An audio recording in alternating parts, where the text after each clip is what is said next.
At Humoriso, we're not just another HR consultancy. We're a team of dedicated experts wanting to bring your business forward. Our Humoriso Technology Solutions, HTS, are a different kind of HR tech.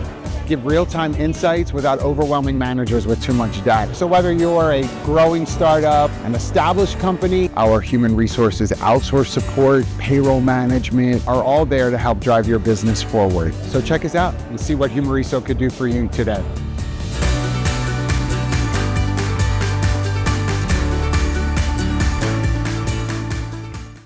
Good morning. Good morning. Good Welcome morning.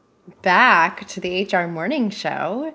I'm Danielle Farage. Nice to see all of you this morning, joined by the lovely Serge and Brian Finkton. And today's episode is going to be heavy on some headlines, and this is such a great squad. Thank you for joining me this morning. How are you guys doing? 10 days to Christmas. How excited are you? Third night of Hanukkah coming up. I'm fired up. Let's go. Let's I'm go. already fired up. I'm Happy actually Hanukkah. lit. Oh, like a menorah. That's cute. I see what you did there. Exactly. That's exactly. You got it. He's so smart. Well, welcome everyone to the HR Morning Show. This is the number one spot for all things HR.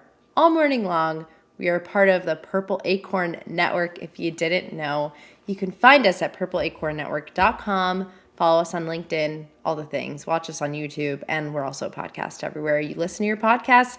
We're live every Tuesday morning, including this one. So hi, we are live. And also a quick moment of celebration in this little room because we just hit 2,000 followers on LinkedIn. We did Okay, it. I have a goal for next year. We're I done. think we 10x it. I think we go for 20,000. Like, let's think big. Let's hit 20,000. So Brian, it's on you. Okay. You're in Okay. charge. All right. All right. Again. I'm ready. I'm ready. All right. Let's go. I'm fired up. Let's make it happen. He's ready for his close-up. You're ready for. Literally, I love it. What's new, guys? How's the holiday season treating you? I feel like this week everyone's kind of mentally checked out. Well, we're not checked out at the rework group. We're actually surging ahead. No pun intended with Serge's name. We're actually doing new hire orientation this week as we expand the team. So this is a pretty lit season for us, and I'm excited about that. And I've got a few more offers that are going out the door right now. I've got some text messages about that. So we're not cruising to the finish line. We're running hard. So that's kind of where we're at, Danielle. Serge, what's going on north of the border? Well, I'm curious, Brian, because you're obviously hiring. What's your advice for job seekers right now? Because December is always a very confusing month for job Yep. seekers. Should I be applying for jobs? Should I be waiting until January? Do you have advice there? Yeah, so my advice is I think that there's nothing wrong with making a DM to someone to say, hey, I'm interested in you or I'm interested in your company. I'd love to have the opportunity for us to create a relationship, right? It may sound a little cringe, but what's really cringy to me is that you are sending thousands of copies of your resume into a black hole and you are not getting any responses. That kind of insanity is really cringy to me. So I think that it's about personal connection. And what a better time of year to make a personal connection than during the Festival of Lights, the light of Christ coming into the world, or the light of the fireworks for New Year's. So you've got all these different opportunities for you to be able to make an intersection with individuals and to help lift them up and to perpetuate their message during this holiday season. It's a I great love it. point. I love Beautifully it. said. I have I also advice. think it's the best time to book a meeting. Not gonna lie, because it's like, oh, I'd love to catch up in the new year, Yeah. and preferably in person. And that's what I'm doing. I'm basically just reaching out to people I know or people I want to know more or deeper, and asking for a meeting in the new year. And I think it's paying off. people I are love that responding. approach. I do think we need to do a lot more face to face, but as we're getting close to Christmas and there's a lot of people still applying for jobs, there's a lot of HR folks that are going through resumes, going through interviews with candidates. The one thing that I want to tell the audience that is mostly HR folks and talent acquisition folks is don't leave candidates unread before. Please give them an update on the role before you go away on Christmas because it is a moment of anxiety for job seekers. If they're unemployed, they're going through Christmas and they're just waiting. So, any update, even if the update is nothing at all, like we're not going to do anything until January, please provide that update to job seekers because they will help alleviate anxiety during the holiday seasons. Love that. So true. I have a question for both of you. A little bit on the more personal development side. How do you tend to prepare for the new year? How do you do it for yourself, for your families? What's that look like? Okay, so last Thursday, I took the day off and I took our friend Anna Morgan to a personal development leadership seminar that was hosted by Jesse Itzler, Sarah Blakely, No David way. Goggins. Yeah, dude, that's what we did, right? So I'm That's doing so two fun. things is I'm reaching out to people and I'm creating that instance because Anna and I are going to talk about that probably ad nauseum at the Evolve conference or what have you. The reality of it is that I'm investing in being in rooms with people that I should not normally be in rooms with. So I encourage people to make those type of investments in their self, and bring a friend. Right? Like it was awesome. We had the most awesome time. A lot of coffee, a lot of bottled water. It was cool, man. Like we got down. That And a is so lunch that cool. took forever to get out of the kitchen. We don't know why, but yeah, that was it. Right? Oh my gosh, that's so funny. Probably the Scrooge messing with the lunch. That pesky Yeah, Scrooge. The Grinch, yeah. Dang. it What was the about you, Grinch. Serge? I try to be very intentional, like in the last couple of weeks of the year, because like you're talking about, I'm slowing down. So I think this is pretty much the last week that I'll be working, and then obviously want to spend a lot of time with my family during Christmas. But I am intentional in setting what I want to achieve in the next year. I don't put resolutions or anything in place, but I do set goals.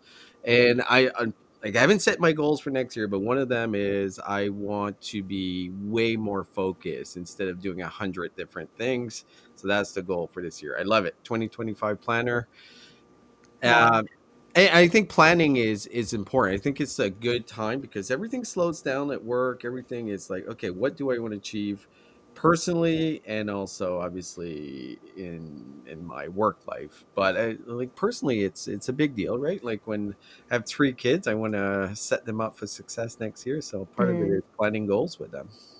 love that. Yeah. My entire feed right now on Instagram is about planning and how and doing it like whether you're in a couple or doing it for Yeah. your career. Like it's my whole feed. What So do you that's do? What are you um planning? so I'm lucky enough that my family has a house in Connecticut.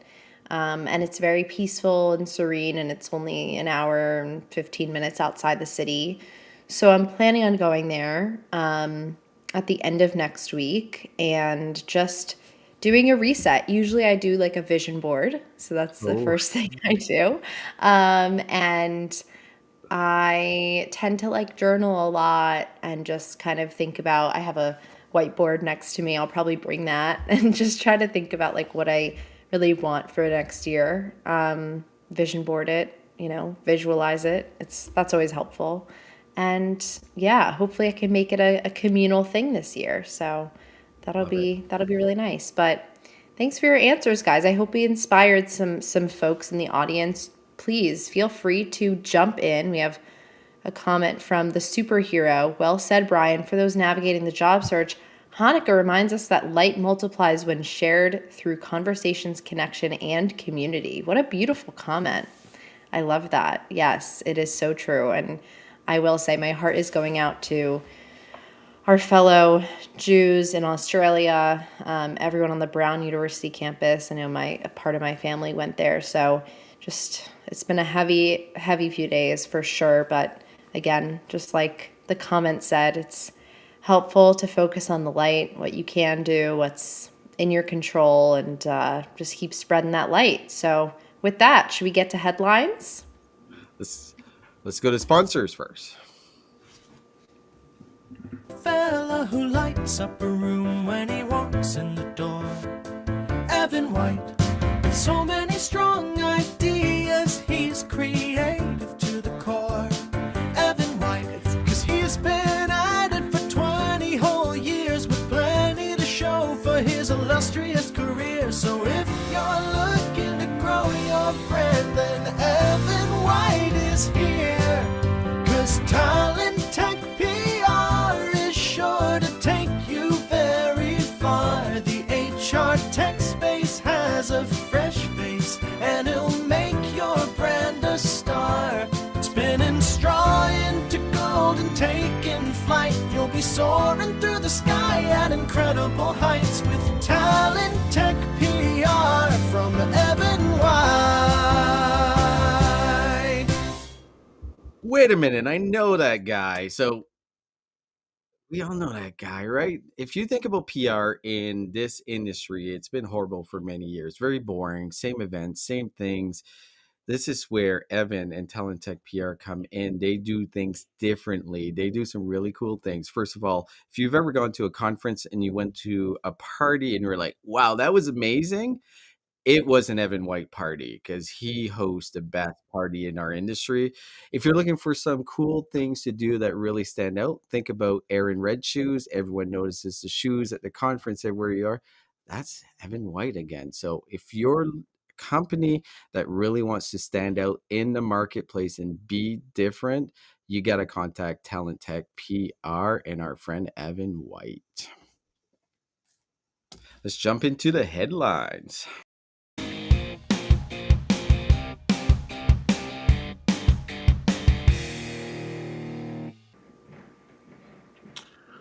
Well, everybody, welcome back to Headlines. If you missed it this week, our Commander-in-Chief, that's Commander-in-Chief for Danielle and I, Serge, because we know that you're north of the border, decided that he was going to sign an executive order that limits the state AI, the regulations that states are able to put on AI providers.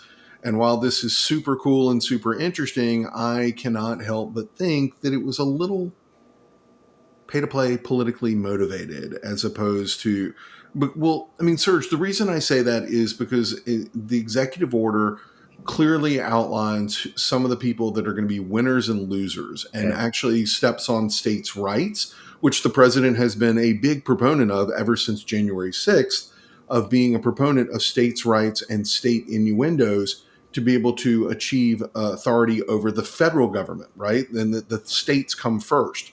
Well, in this instance, he's actually kind of leaning into the idea that you can legislate with a pen or an auto pen, that you can limit the rights of states and how they decide what they're going to do from a data AI enablement standpoint, what they can do from data AI protectionism, i.e. protecting the consumer, or ultimately even in some instances, it's been interpreted to be a NIMBY, not in my backyard, to prevent the development of data centers, which seems a little, it runs amok of some of the things that are trying to occur or take place at the state level to limit the spuriousness of AI or to limit the use of AI in such things as hiring, which I think is important to our conversation today.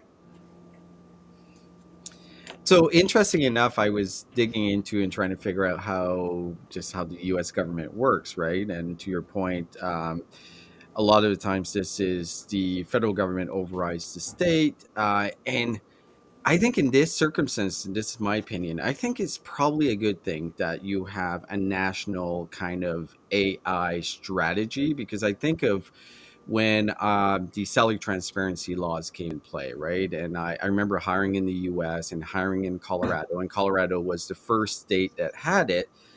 And it would have been so much easier if it was across the whole US, because I had employers say, okay, I'm hiring remote workers. Do not post it in Colorado, so they could avoid the transparency law in Colorado and putting Colorado at a disadvantage. So I think this could be the same case. I think it's better if it's federal, everything is across the board, and you're moving in one strategy. But I don't know a lot how the law So works, and so but that's my first initial impression. So I get what you're saying, right? Is that the administration argues like what you're putting out there that there is a patchwork of 50 states and it stifles US global AI competition. Yeah, Namely, this is clearly pointed at geopolitical interests that we have in competing with China, and that what you do is that, you know, when you have competition between states, you get the best law of the land as opposed to mandating, right? Like you have a law that would be if you have two states or multiple states that are in conflict, they go before the Supreme Court. The Supreme Court hands down and says this is what the law should be or what the law looks like.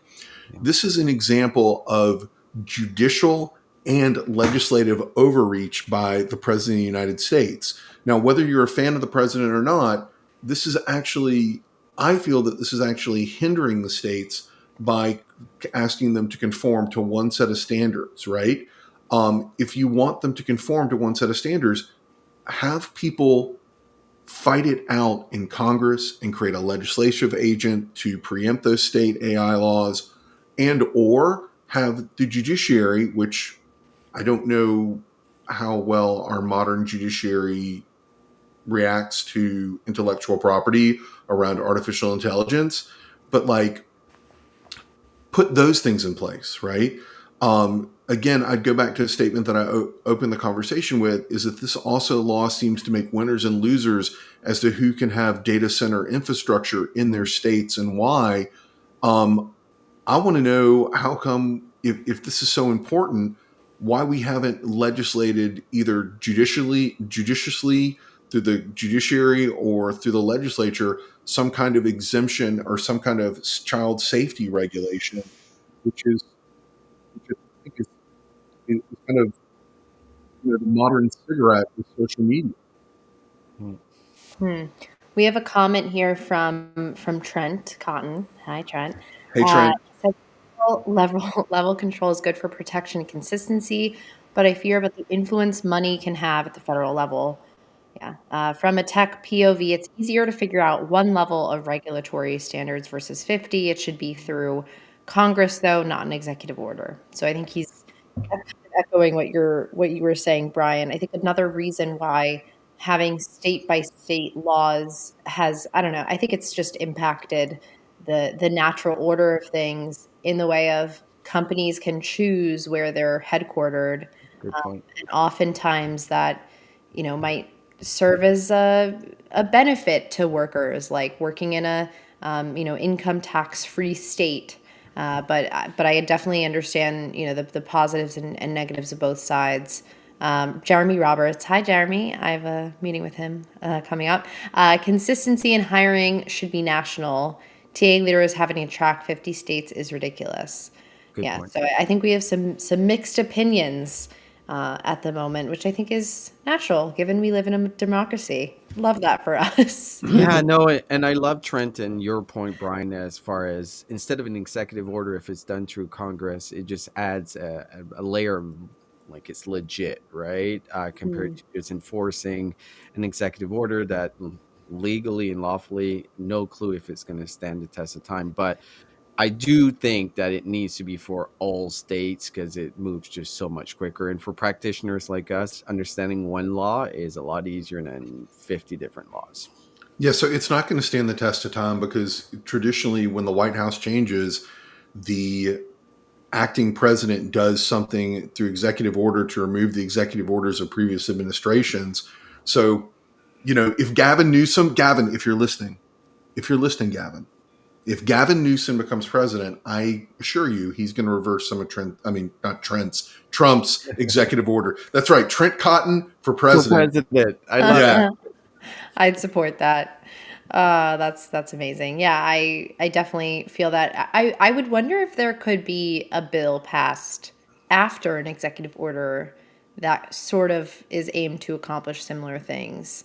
Yep. But I don't know that one's been announced yet on the docket. All right, should we move on to our second story of the day? That's right, guys. first time ever, 2 stories, actually, maybe not the first time, but we are seeing tons of CHRO turnover.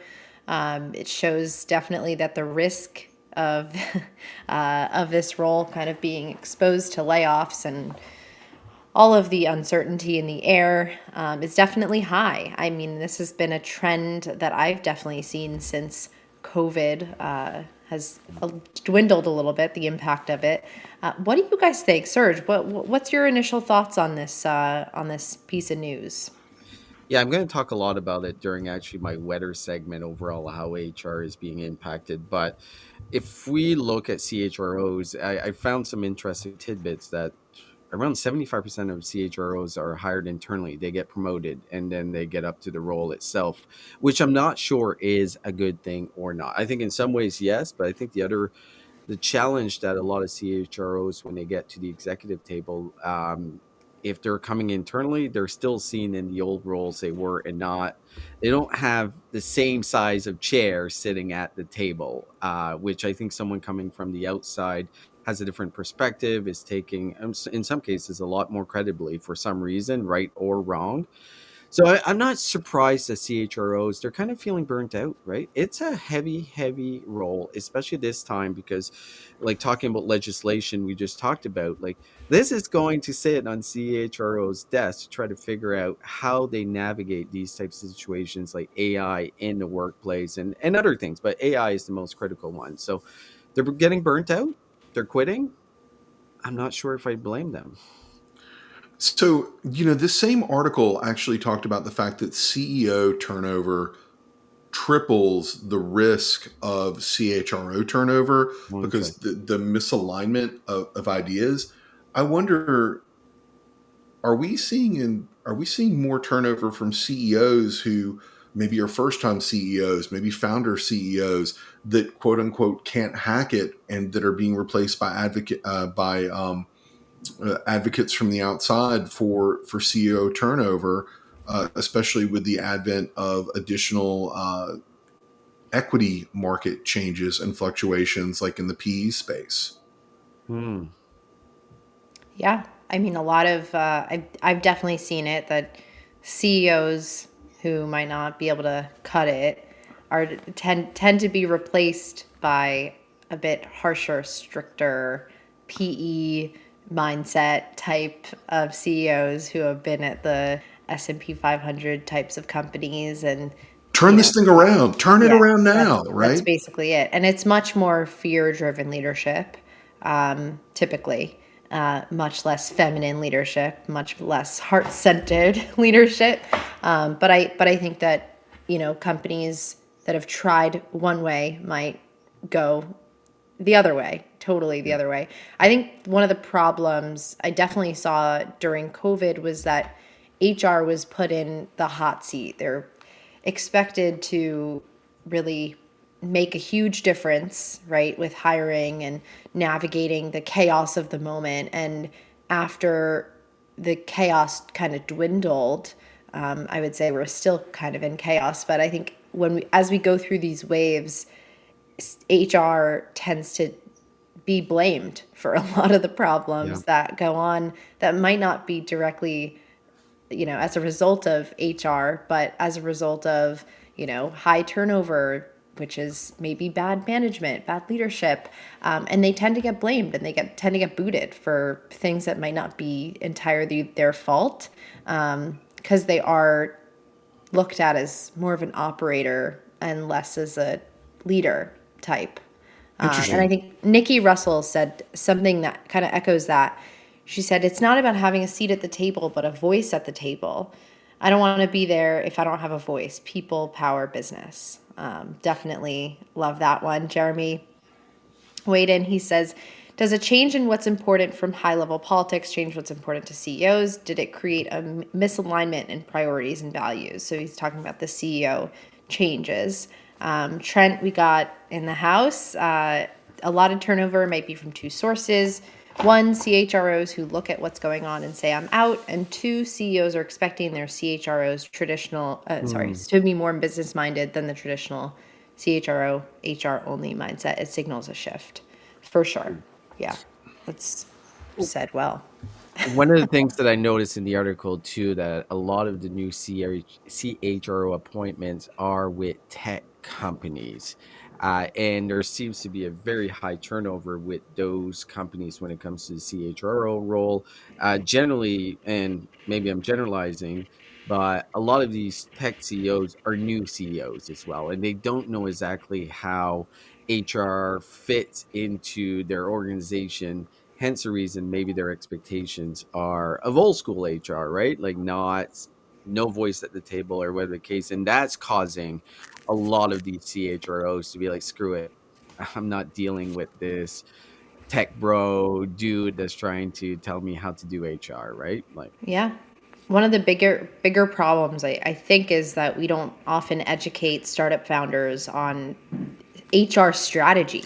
Like no. we think about hiring as an afterthought, like, oh yeah, like maybe I should hire someone for this, but then we don't talk to them about onboarding and and the employee experience. Like, I mean, that drives, in my mind, a lot of how your company is seen, perceived, how it grows, how it functions, whether it's functional or not. Like, yeah, and of course, I know not as much as you guys because I'm less of a practitioner, but I will say, just from being in the HR space, it's insane how undervalued we view HR. I think in the general world, people think of HR as like, oh, like go there when I have a problem, and that's unfortunate. And that's the Yeah. reason that TA should not be part of HR, because we bring them, we don't keep them. Right. Fair enough. Yeah. We'll All get Jerry right. Well, Crispin on there to debate that with us another time. Jerry, you're coming on the morning show. Come on. you dropped a bomb there. We don't have time to get into that, Brian. All right. Well, I think with that, I think it is time to move us along to a wonderful segment, the Global Report.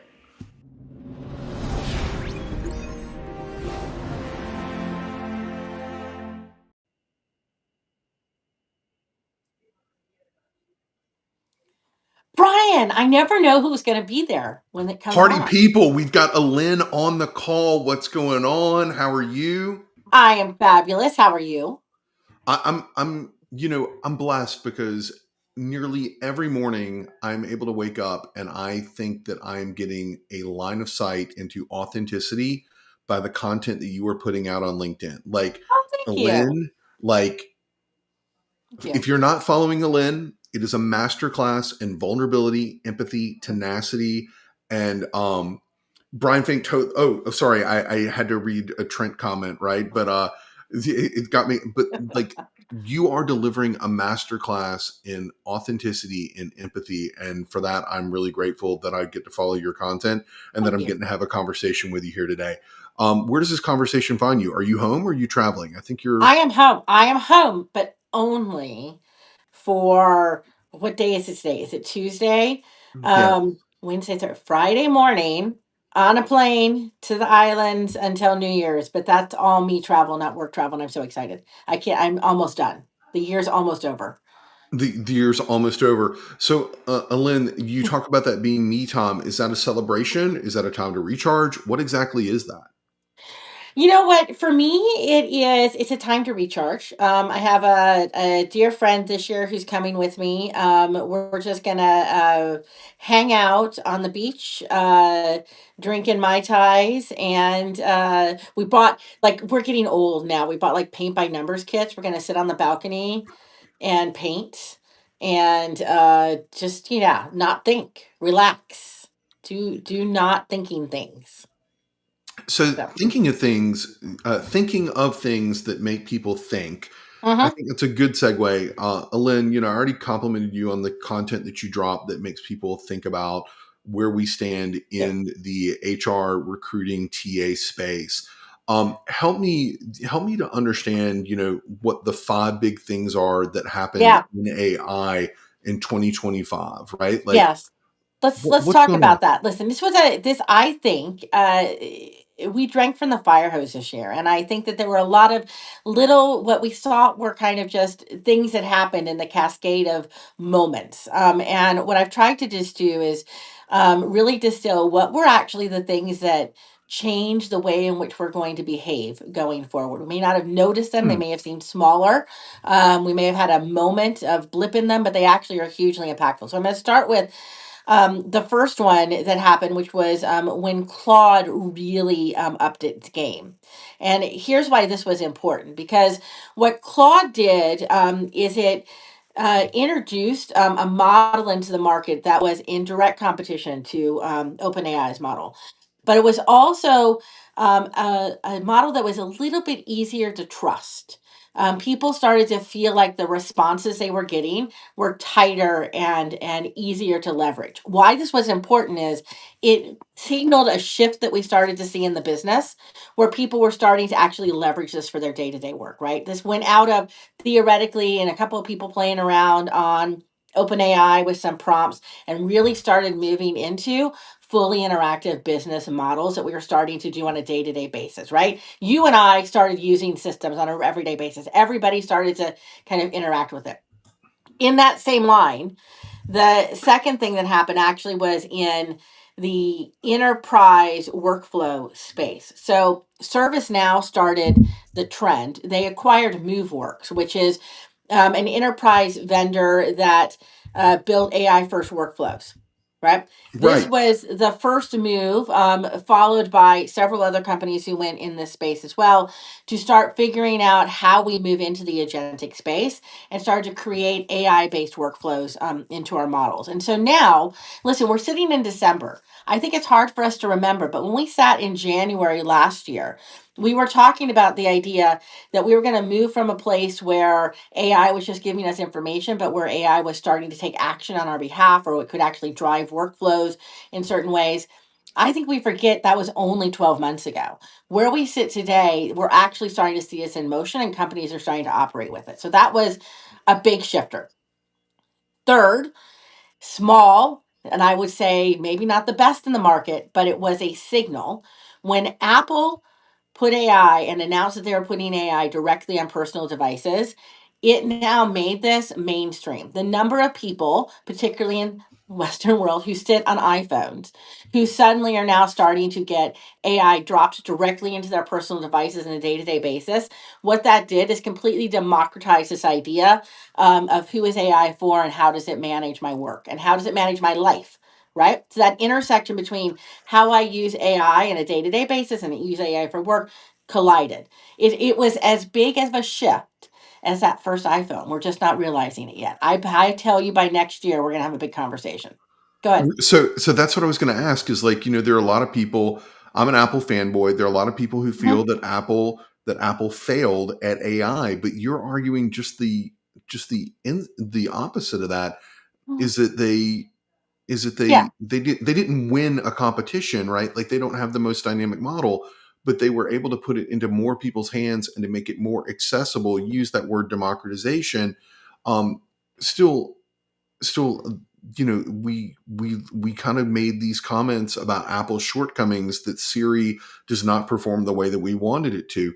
Alin, do you have any thought on what that's going to look like in the next 12 months when we're having this conversation again about Yeah. what Apple What, listen, Intelligence looks like? what it did, I think what you're articulating is correct, right? Listen, for those who have been in the, is this the best AI model? Is it the best usage of AI? Is it the smartest, most equipping? Like, does it work the best? No, it doesn't. And is it likely to? Probably not. They do not have the best AI engineer. Okay, I shouldn't. If you're listening from Apple, sorry, you didn't win the AI arms race in terms of talent. It's starting to happen, but it was not where you truly invested. And there's a consequence for that. Here's the issue: it doesn't matter because for the day to day person, the the jump off point, the bridge that we had to cross was where AI became something other people used to AI becoming something that is just inherent in my day-to-day interactions. When it went onto the iPhone, when it started to really execute in that way, that's where it started to shift. It's like us saying, listen, Siri and Alexa may have their issues. And if I was going to go and show you some of probably the best and most robust chat-based interactive systems, they may not be the tools I would pick, right? Okay, fair Doesn't enough. matter. Yeah. Doesn't matter because what are the ones everybody uses? And what did that do? It opened up our minds to the idea that I could have this conversation, I could have this interactive dialogue.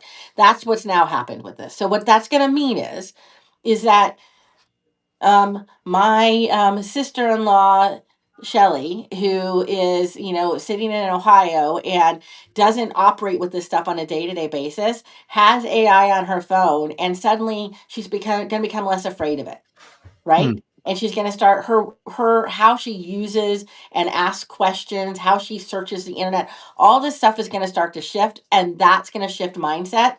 Mindset will shift usage, and that will be the big paradigm shift for us. So I want to come back. You used a 5-letter word that I really love. Is that I love the word trust, and you talked about how Claude engendered trust. Mm-hmm. Are we at a point where we still don't trust AI? And I just want to, because you're talking Oh no, about we don't trust it at all. okay. We don't trust. Well, okay. Let me put it this way: we like to say we don't trust it, but we all use it like we trust it all day long. Okay, that would thank you. Yes. Right? So, I mean, like, I'll sit there and say, and well, and the way we parse this language is we'll say things like, do you know how to validate your responses? Are you taking the time to test out? Does it look like a machine wrote it or a person wrote it, right? Those are our issue with AI and trust in the market right now has less to do with the output that AI is producing, but whether or not I can trust the human on the other end to be as authentic as I want them to be. Right. This is Okay. that Yeah. it's a weird psychological trust thing that we're doing. But we talk about trust and we talk about it in terms of, is the response accurate? Did it hallucinate? Did it give me the right data point back and forth? The truth of the matter is, honestly, for the most part, for most of what we're using it for, it's pretty trustworthy at this point. Is it does it make us feel warm and fuzzy, like I can trust the human on the other end of it, which is that's a different story? Man, not yet. So All right. there you Cool. go. Cool. So, Okay. what else? What else So is I'm it? gonna What wrap else it. We is? talked about agentic. That made us move. The last pivot, it's not even a pivot. We've been talking about it forever, but it really hit hard. Regulation and liability became completely unavoidable. We had to go and deal with this. It's now becoming a big issue. Again, people started to leverage AI independently of what businesses were choosing to allow them to do. And suddenly we woke up to a world where information is in the open world that we didn't intend to be there, and companies don't know how to navigate and regulate that. That is the biggest regulation challenge that we've got today. It's individual companies and proprietariness of data. How is that data being leveraged and utilized? And I think I think my personal opinion is the train has already left the station. You're not going to be able to dial back, no matter how many warnings you give to people inside organizations, their personal usage of systems that they have now become attached to and are leveraging for their day-to-day job. And the consequence of that is, what does that mean to open source information? About that open source information, I can't help but think of the misguided use of ChatGPT that was used by Samsung or by Samsung, not by the Mhm. company, but by Yep. an individual, where he dropped source code into the soup, and there Right. was no, and there This is was exactly what I'm talking about. And I think that was a very public display of what's happening out there, but that is what is happening on a day-to-day basis inside almost every company in the world today. And that is IT departments are struggling. I don't think there's a quick way. I don't think you put this train back in the stall. So what does that mean? I don't know. I think we're going to see this all unfold over the course of the next year or so. And it's going to feel like a weird set of disjointed guidelines and policies at the business level that I don't know how they govern that. I think this governance plays. So we've been talking about AI and regulation at the big state government level. Sure, it's going to be when the rubber meets the road. It's in businesses like Samsung and others who are now dealing with what does this mean for how I have proprietary information for my business. Awesome. Alin, thank you so much for being part of this conversation. Thanks for letting us go all in Welcome. on AI. Absolutely. Have a magical end of the You too. year and enjoy your trip so much. You too. Let's Awesome. pop over to my friends and get our next guest on the line. Alin, thank you so much. Thank you so much, Brian. Have a great holiday. Same to Bye. you.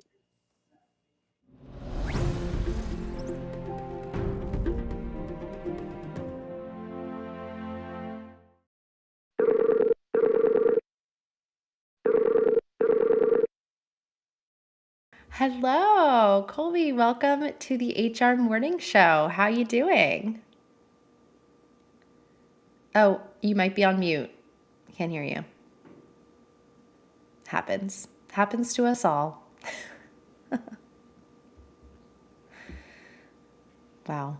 What a really insightful conversation we just had with Brian and Alin. Like, my head is reeling from that. Great wrap up of the 2025 chapter. How's that? Can you hear me? Great. Perfect. How are you? I'm doing great. I've got my coffee. Now I'm off mute. I'm ready to go. Ready to go. Off mute, coffee.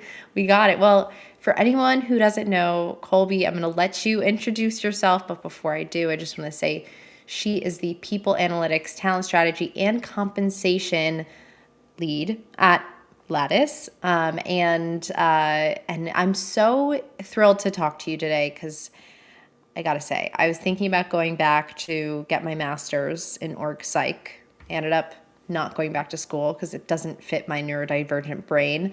But I will say I'm totally a nerd about it. So I'm excited to talk to you today and chat. So first, for anyone who doesn't know who you are, what you do best, can you give us a couple words?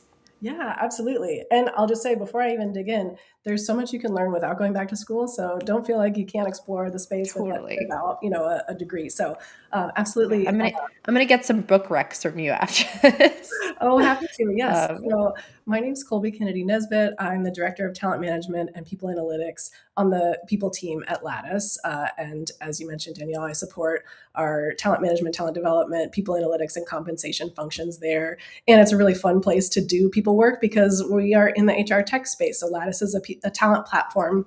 And our mission is to make work meaningful. And I know we're going to get into some of that today.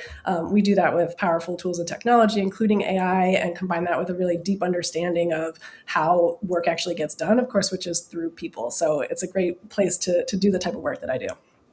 Love. Yeah. It's the best, isn't it? It's kind of meta, but it's very cool. Yeah. But I love that because you really are able to scale your impact, which has always been fascinating to me. I'm really curious, like, how did you get into this work, or rather, why did you get into this work? And also, how do you define the impact of organizational strategy in workplaces today? Yeah, absolutely. So a couple meaty questions there. How I got into it, it's a field that's not very well known, which is unfortunate. So I'm glad to be here talking about it with you. I think we maybe need some marketing folks on our team. But I went into it because, like a lot of folks, I was a psych major, but I didn't know exactly what I wanted to do. I thought about counseling, and then the more I learned about that, it wasn't really what I had pictured. And so I was interested in business, and I thought, if we can make work better for people, then that makes, almost everyone works at some point in their lives in some capacity. And so that really is a mission that can touch a lot of folks. If you think about that, making work meaningful, it's really along those lines. And so I'm fascinated by people, what makes us different from each other, what makes us tick, and understanding how that fits into the workplace is just an endlessly complex set of questions that I think is fascinating. And so organizational psychology, or it's sometimes called industrial organizational psychology, that's what my PhD is in, and it's kind of IO. I know, IO, yeah, that's when we shorten it, but it's still not great marketing. It's really simple, actually. It's just applying scientific principles to work. And that means I think a lot of times we think about work in a way that's a little bit soft, or it's a little bit intuitive, and we think that there are things that you can't measure or you shouldn't measure, and we can, it turns out. And so using those data-driven approaches and research design can really help us understand the way that we experience our work. And so for people teams, that can help us answer questions like, are we hiring the right people? Or how can we define performance in a way that's actually measurable and meaningful?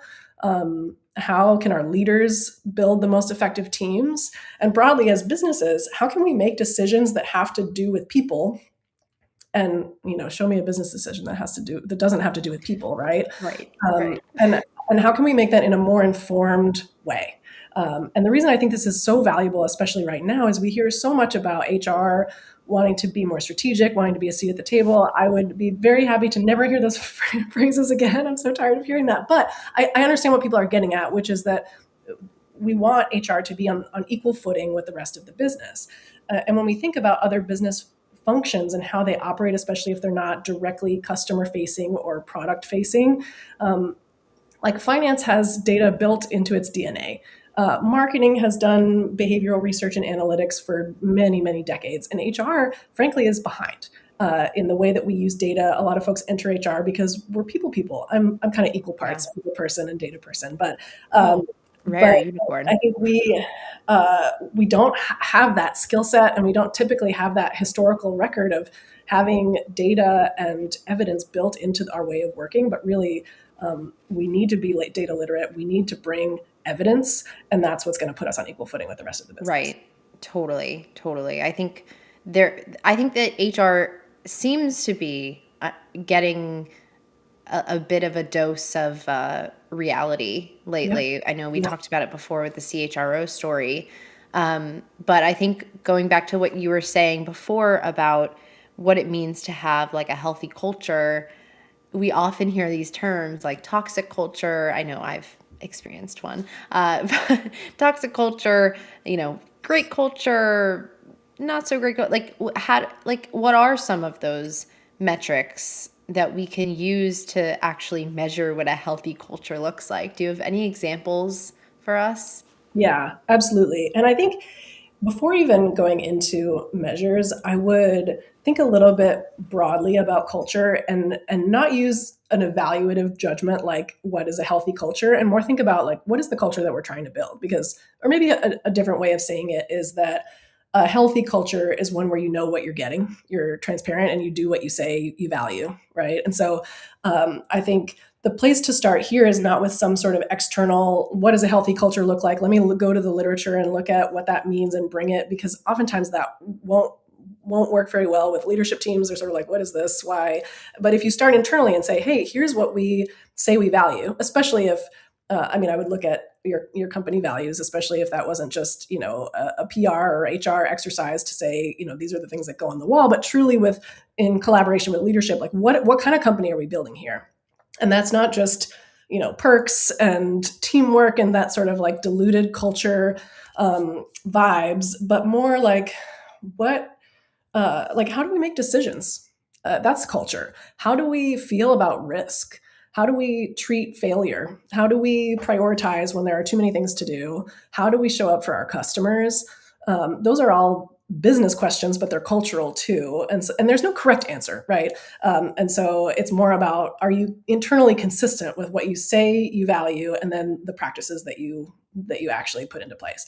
And so when it comes to measurement, I do like to use engagement surveys for that, because it's a good like internal check to say, okay, maybe we say we want to move really fast and make decisions not according to consensus, and will take, the implications that involves, and be a little bit more decentralized. And you might see, okay, well, most of the time that's happening, but in these couple teams, we're really slowing things down. So it gives you that lens to see, like, are we practicing what we preach? I think another reason is looking at exit survey and interview data.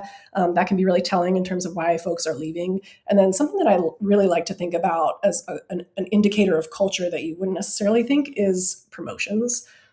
Which, you wouldn't think of that as culture necessarily, but I tell you what, if you say you value one thing and then you promote somebody who's doing the opposite, there's no faster way to undermine what you say. Oh, yeah. Oh, yeah.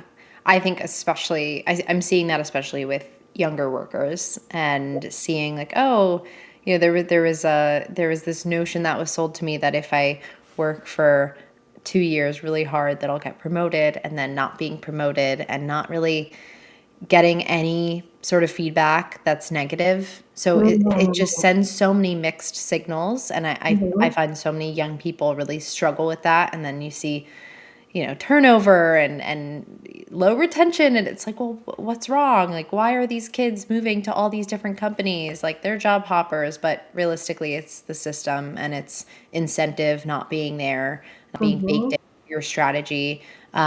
Yeah, it seems like it's the whole exercise you talked about before sounded like building a train without laying the tracks first. Yeah, right? Making all these heady decisions that impact, the real experience of your product or your company without actually building the foundation of what you're trying to build.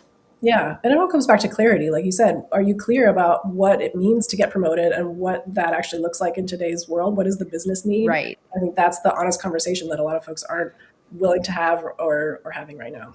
Right. Definitely. I'm curious, before I let you go, I would love to hear one myth that you would like maybe eradicated from our lives in the new year, that you want us to drop, about workplace happiness. Ooh. Okay, this might be a little spicy, but I'll say happiness is kind of besides the point. I think it's such an important question. At the risk of getting a little philosophical, I think in life, like in work, a lot of times we pursue happiness with more focus than and we should spend more on the pursuit of meaning and purpose and connection and fulfillment. And those may be related to happiness, but they're more durable. And to the point of the business, like why are we all here? We're here for business results. We're not here for happiness. And it's such a good question, because it's very characteristic of how we talk about engagement in HR, because when oftentimes executives hear engagement, they think happiness, and they think, maybe, why do I care? Or they think that engagement, like a high engagement culture, is on one end of the spectrum and a high performance culture is on the other end of the spectrum, and that they're opposites, which is not true, to be clear. And I think folks who are trained like me, or folks who are in HR, we know that engagement enables high performance. And we take that for granted. The way that I put it is, someone may be performing well, even if they're not highly engaged, but you're not getting their best if they're not engaged. And so you're leaving money on the table. But we haven't sufficiently made the business case to say, this is why engagement is important. And it's about how we talk about it, and it's about how we measure it. And so a lot of times I really focus on measuring how the business is moving, and the characteristics, the experiences that really lead to engagement, and putting that in a way that's very tactical. Like, actually, one of my favorite questions to ask is, my work is a positive challenge, and ask if folks agree with that, because that's not happiness. That's energy and momentum, and that's much more durable. And then that is what leads to business results. So if I had to do away with one myth, it's that we should focus on happiness or an engagement for, like, as an end unto themselves, when really they are a mechanism for performance in the way that the business moves, and Right. the business case there. Right. Love that. Yeah. I feel like I've always viewed happiness as like a way to perform better, like a enabler in a way. Like, if you're happy at work, that's like forward momentum. And if you have a challenge, if you're growth mindset oriented, you will view a challenge as a positive thing. So that question actually yeah, it reveals a lot about someone. Well, thank you so much for joining. I would assume that people could find you through LinkedIn, whatnot. Is that correct? Yes, absolutely. Awesome. Thank you Thanks so so much much for for having me. joining. We have another guest or two knocking on our door.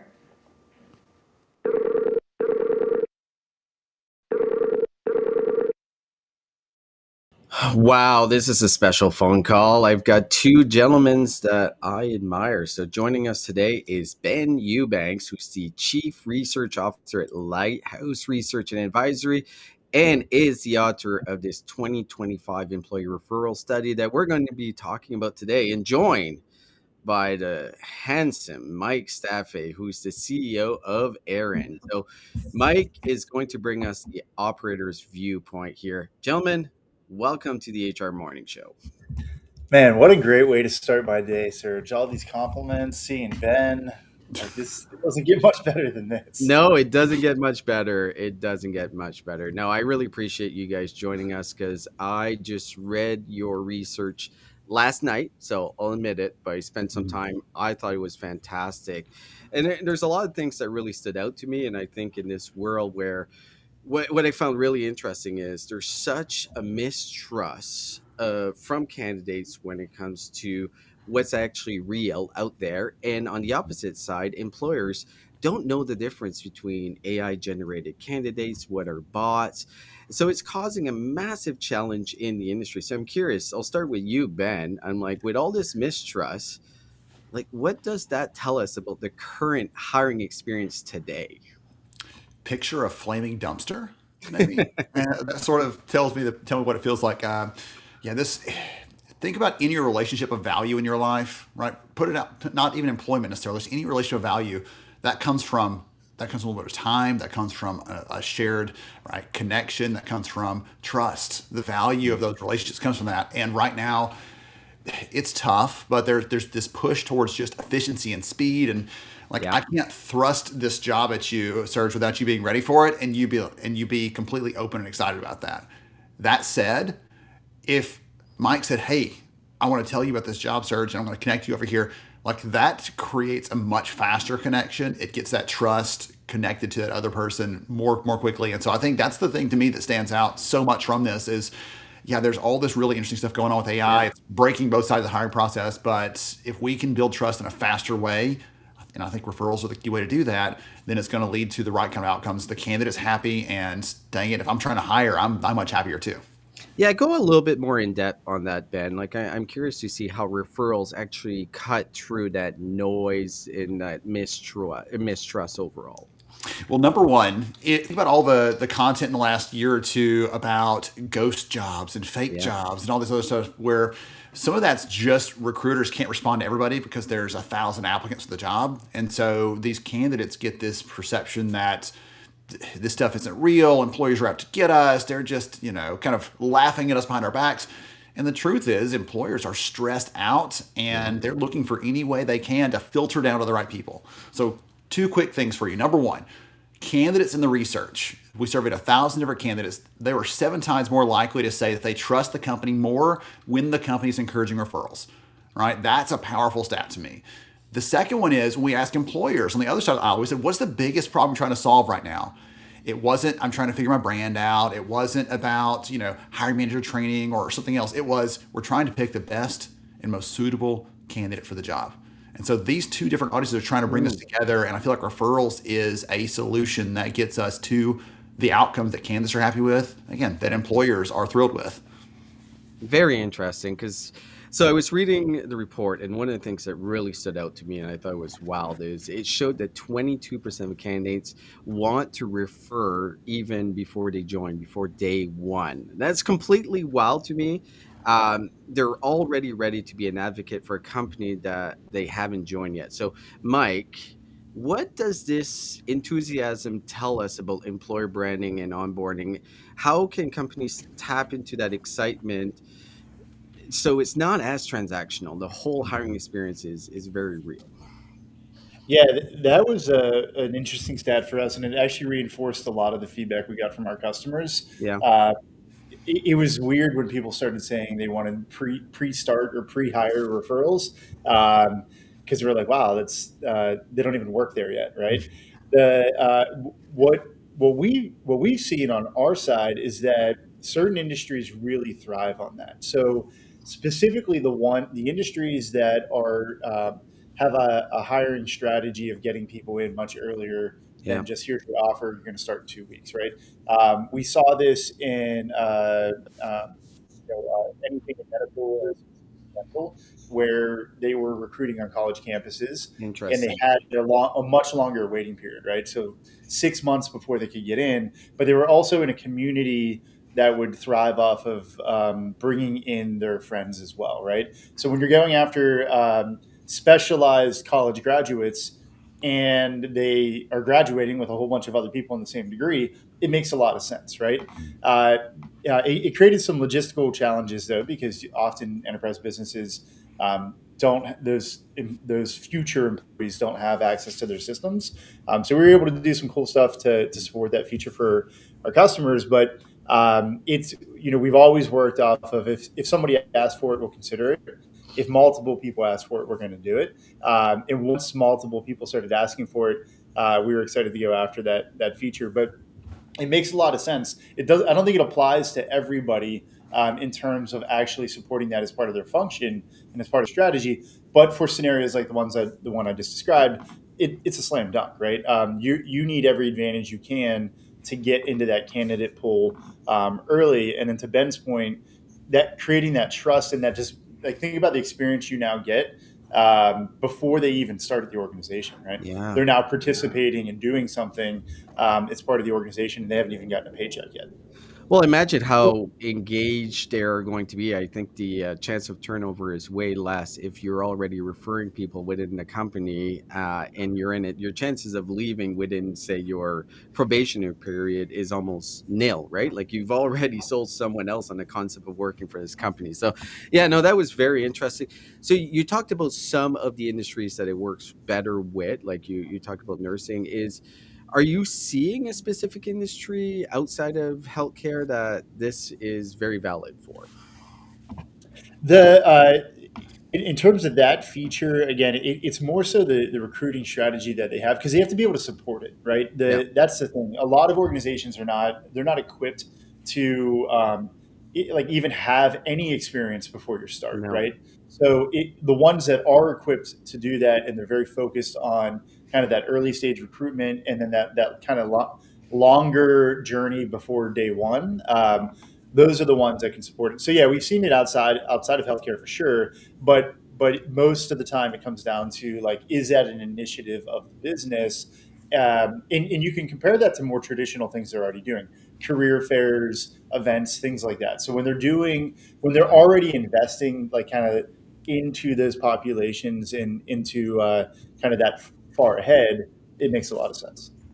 So I talk to a lot of employers, and the number one complaint from TA departments is we're getting too many candidates. Which, if you think about a couple years ago, that was not the problem. Even going to like 2021, there just wasn't enough qualified applicants in the flow. It seems to have completely reversed. Like they're telling us that they're drowning in them. And I think you talk about this in your research, that the goal here is to kind of narrow the applicant pool and be way more targeted. So Ben, like, do you think the future is less about sourcing candidates, where TA has been very focused for the last, say, 20 years, and more about curating the right ones? How do you think referrals help with that? Well, to your point there on the number of candidates flowing in, I talked to a company, and I can't remember if I put this in the report or not, but there was a company I talked to recently, global organization. They said we used to get about 20,000 resumes a month, and now we're getting 20,000 every 3 days. And so when you think about that volume, even the most centric and caring and all, heavily funded TA teams, none of them have the time to spend looking at all those people. They just can't do it. Physically, there's no way to make it happen. So we have to use some automated screening, everything else to help with that. But do I think sourcing as a focus will go away? I think it will shift to farther into the funnel. How do we get to the right person? If I'm trying to think of some examples. Like if you've got a bunch of leads in a sales pipeline, like you Yeah. can't pursue all of them. It just No. can't happen. So how do we narrow down? We have to start filtering. I was talking to a team yesterday and they were saying, listen, we're going to some things that we don't like using because we don't feel like we have a better option. So they're going back to things like, do they have a degree? What was their GPA? Like they're looking at those things which we know are not correlated with a high quality hire. And yet they're saying, what else can we do? We've got to get to the right people. So in that conversation, I was saying, listen, do you have people already working here that have recommended someone? Let's start with that short list. There was a great leader that I know, Lance Sapera. He's the head of recruiting for Barracuda Networks. And when he was growing an organization as a recruiting leader, he was telling me our success or failure came to how fast we can get people in. And one of their key pipelines, one of the top 3 things they were looking at wasn't just the raw applicants coming in, but it was who do we know, who knows us. And that's where referrals are sitting right in the middle of that. Yeah, love it. So reading through it, I thought the story about Results CX, which I think is one of your clients, Mike's, so they generated 18,000 referrals a month, which is insane. 18,000 is crazy. With this, they saved around $1 million in admin time, which I believe, if you think about the process of hiring and everything, and they cut their hiring costs by 50%. So looking at this, Mike, what's your thought? What separates companies that get referral programs really right from the ones that don't do it as well? Like, what's the key indicators that you see? Okay, this company is doing it right, and here is where these companies could improve. Yeah, for sure. I mean, the amazing numbers that they put up in certain industries have that problem, right? So they're going to have a lot of referrals one way or another. And then with the right tech, they can actually enable too many referrals. So you have to make sure you're also supporting them to filter that down to the right way. Again, to Ben's point. But the thing that clearly separates businesses, one thing that software cannot fix is a culture, right? If people do not want to work there, they're not going to tell their friends to work there, right? So having a good good culture. Referrals are like the first leading indicator of, do people enjoy being here? Because if they're not telling other people to work here, again, there's bigger problems there that are beyond what we bring to the table. But beyond that, treating this as like a strategic part of their pipeline. So going off of Ben's comments, working with Ben and his team actually gave us that light bulb moment of referrals kind of have a new place in the world, where this has been a thing that companies have done for decades. It's not a new concept. How you execute on it is definitely is new for a lot of people. But treating this as a part of your strategic plan. So that can mean a lot of things. That can be we want to spend less on job boards, or we want to spend less on external recruiters or temporary staff, or we want to focus on the parts of our funnel that bring in higher retention. So the clear difference between companies that have executed very strongly, at least from our perspective, are the ones that have taken that strategic approach one way or another, right? So they have an objective, again, whether it's retention, whether it's cost, whether it's cutting through the noise of 10,000 AI applicants per job. When they have that mission and then they apply referrals as part of the strategy, it's usually not the solution for everything, but it could be a third of the solution, right? So it's the ones that treat it that way. Compared to, there are plenty I'd say most businesses treat referrals as just like another thing that they do. Just like I post jobs on Indeed because it's a thing that we do, right? That strategic approach is night and day. And that also gets you quantifiable metrics on measuring, like, is this impactful to the organization or not? Talent acquisition is in no place right now to be wasting money, right? So when you have a goal in a measurable metric, whether it's any of the things I just mentioned, that's when you can then double down on what's good, and then you can cut what's bad and go after new strategies. I love what you're saying about tactical and strategic. And Ben looked like he was like chomping at the bit to say something there. Yeah, go ahead, Ben. Serge is way more pleasant than I am, so I got to put that hospitality in. Like, I got to be kind.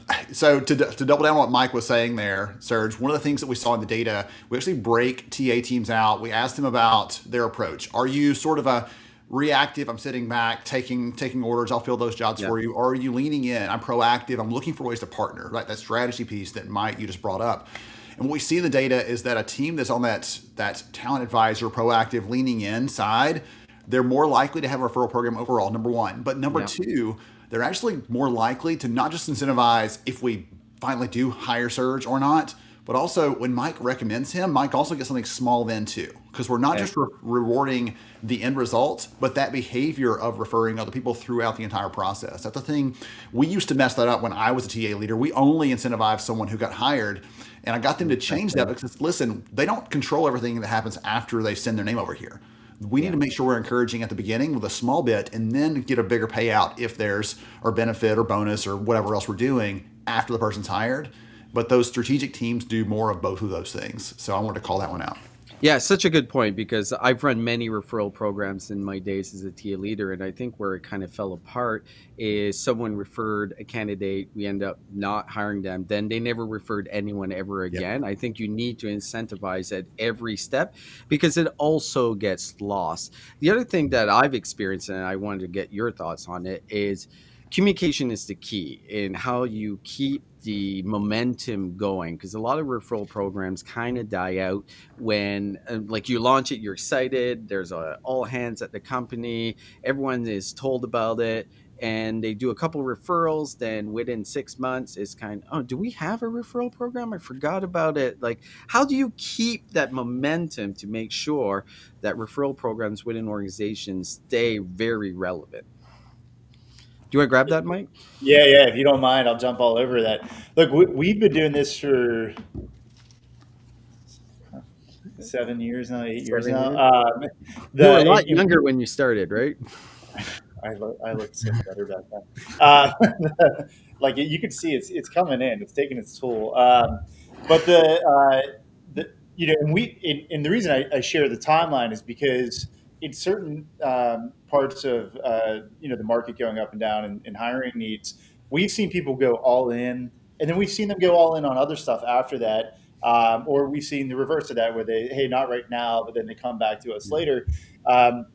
So part of it is like traditionally you need someone to champion this, because eventually your leaders and your TA team will churn, and other priorities will come up as market conditions change, and it's easy to just focus on this one thing right now, but you can't always be the one thing. So keeping this is like kind of a core part of the strategy, and the culture is important. But that's very difficult to do with any initiative, right? So one thing that we've actually shifted to this year is leveraging, making the things that you do traditionally much easier, better, and automated, right? What I mean by that is, to your point, when I say, hey, we just added 10 new jobs in this department yesterday, email everybody, I'd like to get you a referral. You can only do that so many times before people just stop reading the email, and then they made a referral, and then they just forget about it and they move on, right? So keeping this top of mind and automating those communications is something that we really focus on in 25. In one small shameless plug, like bringing AI into that process to not for decision making, but for task automation, right? I should not email everybody in the company about every job. We know that doesn't work. That's what we've done for 50 years, however long email's been around. And it's not effective anymore. So we've been innovating a lot of new features, like only reaching out to the people likely to refer and automatically reaching out to them, so that nobody has to make this part of their job on the administration side. And you're still much more effective because it's much more targeted, and it's not every single week. It can be thoughtful. Maybe once a month, I'm going to reach out to you and say, hey, we just added 3 jobs in your department and you're within 50 miles of that, and you made a successful referral before. Those are the types of things that we focused on. Now, all we're doing is mimicking what we've seen successful in the real world, right? So not over communicating, because then everybody gets turned off on it, and then under communicating has even worse effect. So you got to find that middle ground of making sure that the right people know about the right opportunities, and you have to have the right incentives for them as well. So that's another big part of this, is what gets people excited. A lot of people overpay for referrals, and then a lot of people underpay for referrals. So finding that sweet spot on the incentive of what actually gets them to care without wasting more than what we should, and at the same time not being too stingy, and making it fun and everything else, like that's a big part of the game. You got to find that balance. Very good advice, Mike. We do need to wrap. There is one question that I need to ask, because one of the concerns that I've always had is referrals often kind of mirror existing networks, right? So, Ben, I'm going to ask you a question. How do you balance the quality and also inclusion so you have a diverse voices within your organization when you're doing a lot of referrals? So one of the things that we found, we started looking at that specific question, Serge, a couple of years ago, because that was a challenge we were getting back from friends of ours in the industry. And what we found is that if a company's doing a pretty good job of having representation throughout the business, then when they start tapping into the referrals, they will have a good representation. If everyone there looks the same, sounds the same, right? All the jokes with the corporate website has all the old white dudes on there as their board, and then everyone's going to be hired in to look just like them. Then yes, that problem you're talking about will be perpetuated. But if they've done a good job before that of making sure they're beyond that, I think that matters a lot, and the data seem to show that it will help to change that. So that's it's one of those things where you can't start there. You have to start before you get to the referral piece, because it's hard to say, no, listen, I know you'd be the only woman in this whole department, but it's going to be good for you. It's going to work out. Don't worry. And it's harder to make that sell. Yeah, I like that. So how can we get this report, first of all, so anyone listening wants to download it? And I do recommend anyone to get this report because it's very interesting. Where can we get it? Well, I know we have put it front and center on the website. So if you go to aaronapp.com, we have a banner at the top where you can click it and download the full report. And Ben, I don't know if it's elsewhere on yours, but we've been pushing it. We get a couple downloads a day, and we're very excited about it.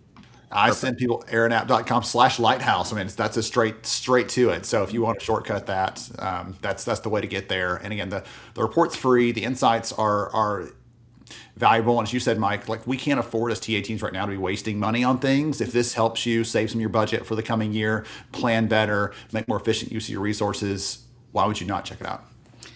So audience, do go check out Ben Eubanks and Lighthouse Research. Ben is an endless resource in this industry. I love what you're doing, and definitely go check out Mike on LinkedIn as well, connect, because he loves connecting with everyone. So gents, a pleasure having you. Great job in this report. I think the TA community is welcoming some new strategies out there. Awesome. Thanks, Serge.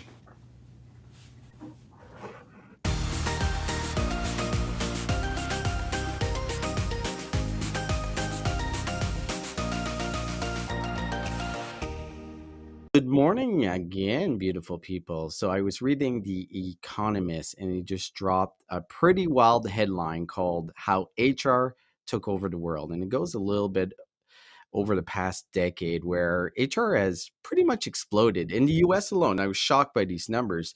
The number of HR professionals has grown up to 64%, while overall employment barely grew. So, gotta ask the question, why? Because if you look at it, the last 10 years, it's been a nonstop storm. We've had Me Too, we've had COVID, which was a massive deal, remote work. Then after remote work, we got the return to office battles. We had diversity, equity, inclusion programs. We had mental health issues, and we had some massive talent shortages. So where 74% of the companies say they couldn't find the skills that they need, and they're still saying that. So HR has been in a crisis mode for a decade straight. And I think business finally realized how much they rely on it finally. But here's where the weather shift. The HR boom, according to this article, may be peaking. Hiring is slowing, as we know. Firing is slowing in some ways, but there's massive layoffs. And yes, HR is now getting hit with layoffs. Even Amazon cut a big chunk of its HR team. Then there's this kind of big cloud forming. We talk a lot about AI, and I think it's forming over HR, because right now HR is using AI in multiple ways. We use it to screen resumes. We use it to answer employee questions, and we have automated a lot of our tasks. But if we look at long term, what does this mean? And McKinsey did a survey and asked companies which departments have lost the most headcounts because of AI. And shocking, HR was number one. So 22% of these companies said that AI reduced their HR staff. So for today's HR weather forecast, I think there's been kind of a decade of sunshine for HR, but AI storms are gathering. The function, HR, that grew by reacting to crisis and a lot of crisis, may now face one of its own. The question is, are we going to be able to adapt in HR with the new reality? Or are we going to lose our seat at the table by machines? This is the HR weather. Let's get back to the host. Hello. So, guys, Heavy. yeah, I was Serge, what? come on, man. Give us some good news for 2026, right? Like, I'm with Danielle. Like, I I won't know, shoot I the know. weatherman for the rain, but like, come on. But come on, Brian, we have to deal with reality. This is what we do in HR. We have to face of what's coming. And if we're not acting on it and adjusting our strategies to be relevant in the new future, we're just going to disappear. I do think I was shocked reading it because like all of this was new to me. I had no clue that HR had Yeah. grown so much over the last 10 years. And if you think about it and you look at like I've worked with a lot of HR departments, yeah, AI has become very, very relevant. And if we think about the type of roles that AI is replacing, there is a lot of admin type roles. And I'm not saying HR is admin, but within its function, there's a lot of admin tasks that need to be done. Like people need to get paid, right? And people need to have their benefits administered.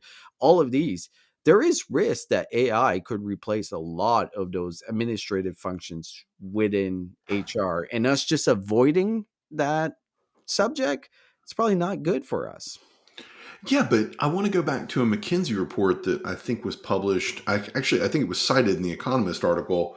It was a midsummer report that said talent acquisition is becoming more complex, and as Yeah. it becomes more complex, there's more hiring in that, but that Yeah. the administrative tasks are being reduced, and I think this was specifically by 12.6%. And that was in the Economist article that you're referencing. Yeah, it could very well it could be, and you're right. TA, but the other factor is like in this current moment, companies are not hiring as much. Like we're seeing the news of layoffs, right? I have so many friends in the talent acquisition space that are looking. I went to a recruiter networking event here in my local city. And I gotta say, like 30% were looking for work. So TA is struggling as well. They're less hiring means less talent acquisition folks than if we look at the rest of HR functions. There's a lot of roles at risk, and I don't think this is unique to HR. I think marketing is. I think there's definitely a lot of functions are, but in reality, we gotta think about how do we keep our seat or our voice at the table. Well, if you look at one of the charts that the article mentions from McKinsey, you'll see, yes, HR is at 22%, but followed by service ops at 21%, supply chain management at 20%, marketing and sales at 19%, risk management at 18%, and IT at 19% decrease. Yeah. So, yeah, relative to other parts of the business, you could say HR is, taking the biggest blow, but maybe by 1 to 3 1%. percentage points. Well, it's still a consideration, and I think I'm screwed reading you citing that because my wife works in supply chain and I work in sales and marketing and HR. So, yeah, I better start looking for a job. But Brian, okay, it's Serge, the end of the year. Serge, I want to disagree with that point that you make about you and your wife. Is that I think that this report talked about the fact that data-driven decision making is going to be the differentiator between who has a job and who gets to hug their job Yeah, and the person who gets laid off. Is that your ability to use the AIs and to use that data not to make the Yeah. case to keep your job, but how you will impact the business and those reciprocal effects. I agree. Yeah. I agree. Most companies don't have people who know how to read and leverage data to tell a story. That that's is a the good news. rare skill that Yeah. not many people have, and most companies, every company needs. I 100% agree. So I didn't mean to be doomy and gloomy as the last HR weather report of the year. There is some positive news. We have to think of how we adjust and how we make sure that we're making these strategic decisions that and where HR is very relevant within the organization. A big part of it, and I've been saying this for a long time, is a deep understanding of the business is critical for us. We have to think as business people when we think about HR. Yeah. Well, also, I think that goes back to one of Brian's earlier points that I disagree with, and I know Trent Cotton disagrees with, which is that TA should have no responsibility when it comes to retention. And that is just like, I mean, if we're talking about impact driven decisions and we're talking about measurement and we're talking about, HR being taken seriously, separating TA and saying, oh, it's not my fault if they stay or leave is not a responsible way to think about it, in my opinion. Like, that's just like so disjointed. I've always been in the camp of everything should be connected so that you could tell a consistent story from the time someone comes across your job description to the time they apply, to the time they're onboarded, to the time they're offboarded. What was their experience and how do you connect the dots? And where were the weak points and where were their strong points? And how can we use that feedback loop to help us inform the strategy of TA going forward? Hot You are take. wise beyond your years, Danielle. Very, Thank you. very It's always insightful. been my belief. And that is not the fault of TA or HR, anyone, that those parts of the business are disconnected and disjointed. But that's not to say that we shouldn't make that a goal for the So future. I don't know how we operationalize success and whether or not somebody is successful in their role and pin it back on TA, right?